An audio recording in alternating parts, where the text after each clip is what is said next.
ராஜேஷ், மக்கள் குறைகளை நிவர்த்தி செய்ய வேண்டுமே தவிர கட்ட பஞ்சாயத்துக்கு யார் அதிகாரம் கொடுத்தது என நீதிபதிகள் பல்வேறு கேள்விகளை முன்வைத்தனர். நீதிபதிகள் எழுப்பிய கேள்விகள் தொடர்பான முழு விவரங்கள். நிச்சயமாக இந்த வழக்கினுடைய விவகாரம், அந்த சாராம்சம் என்பது ஒரு முக்கியமான விஷயமாக பார்க்கப்படுகின்றது. தமிழ்நாட்டில் பதிவாகி இருக்கக்கூடிய முக்கியமான வழக்குகளில் இந்த வழக்கும் ஒரு முக்கிய வழக்காக பார்க்கப்படுகின்றது. ஆள் கடத்தல் வழக்கு என்பது ஒரு சாதாரணமாக இருந்தாலும் நேரடியாக ஒரு சிட்டிங் எம்எல்ஏ உடைய பெயரே இதில் இடம்பெற்றிருக்கின்றது.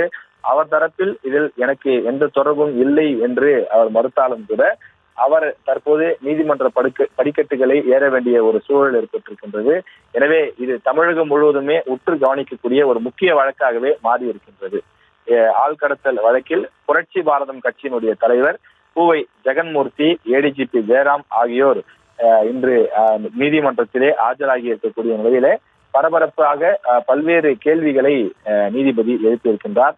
திருவள்ளூர் மாவட்டம் கலாம்பாக்கம் பகுதியை சேர்ந்த தனுஷ் தேனியை சேர்ந்த ஒரு பெண்ணை காதலித்து கடந்த மாதம், அதாவது மே மாதம் 15ஆம் தேதி காதல் திருமணம் செய்து கொண்டிருக்கிறார்கள்.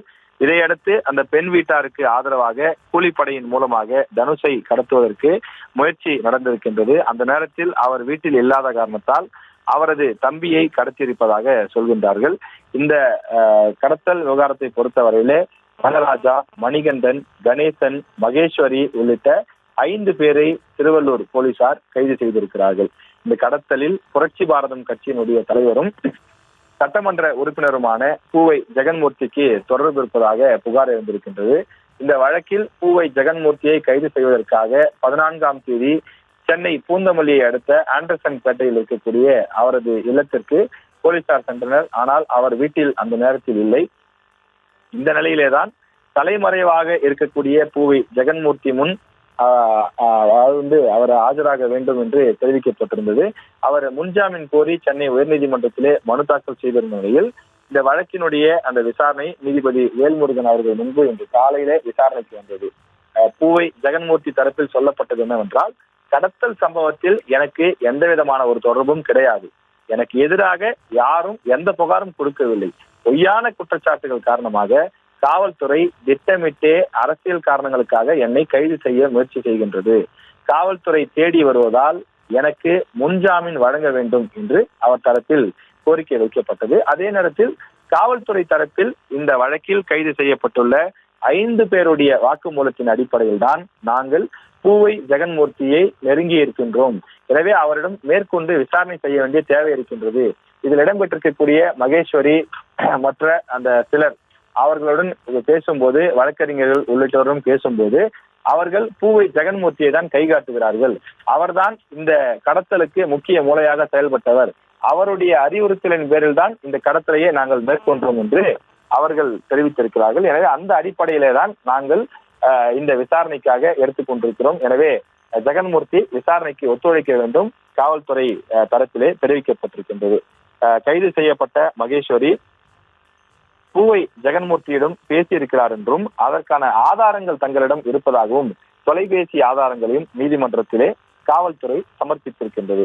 எனவே இந்த கடத்தல் சம்பவத்தை பொறுத்தவரையில் பூவை ஜெகன்மூர்த்தி மட்டுமல்ல, ஏடிஜிபி ஜெயராமும் உடந்தையாக இருந்திருக்கிறார் என்றும் அவருடைய அரசு வாகனத்தை இந்த கடத்தல் சம்பவத்திலே பயன்படுத்தி இருக்கிறார்கள் என்றும் தெரிவிக்கப்பட்டிருக்கின்றது. ஏடிஜிபியினுடைய அந்த கார் என்பது ஸ்டார் வைக்கப்பட்டு அது ஒரு தனித்துவமாக இருக்கும், அரசு சார்பிலே வழங்கக்கூடிய வாகனம்.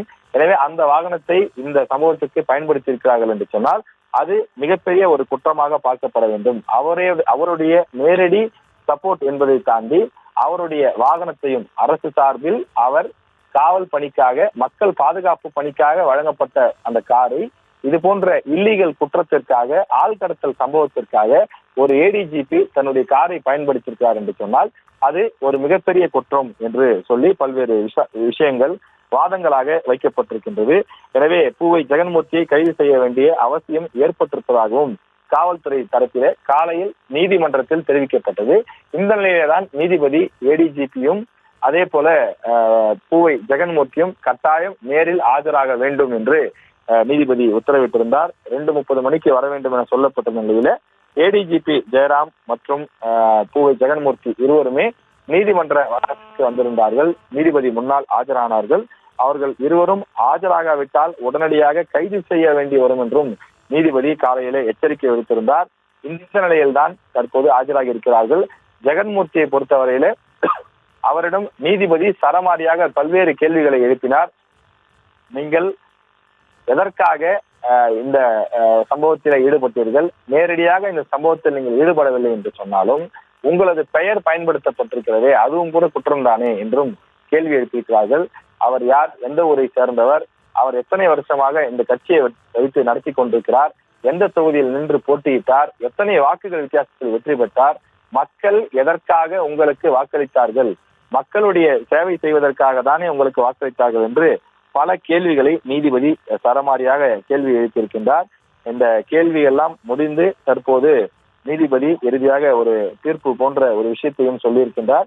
முன்ஜாமீன் கோரப்பட்ட வழக்கில் இப்போதைக்கு பதில் சொல்ல முடியாது என்றும், தீவிர விசாரணை நடத்த வேண்டிய தேவை இருப்பதால் விசாரணைக்கு முழுமையாக ஒத்துழைப்பு முதலில் கொடுங்கள், அந்த விசாரணையை முடித்துவிட்ட பிறகு உங்கள் முன்ஜாமீன் பற்றி யோசிக்கலாம் என்றும் நீதிபதி தெரிவித்திருக்கிறார். எனவே முன்ஜாமீன் வழக்கு 26ஆம் தேதிக்கு ஒத்திவைக்கப்பட்டிருக்கிறது. கூடுதல் விவரங்களுக்கு நன்றி ராஜேஷ்.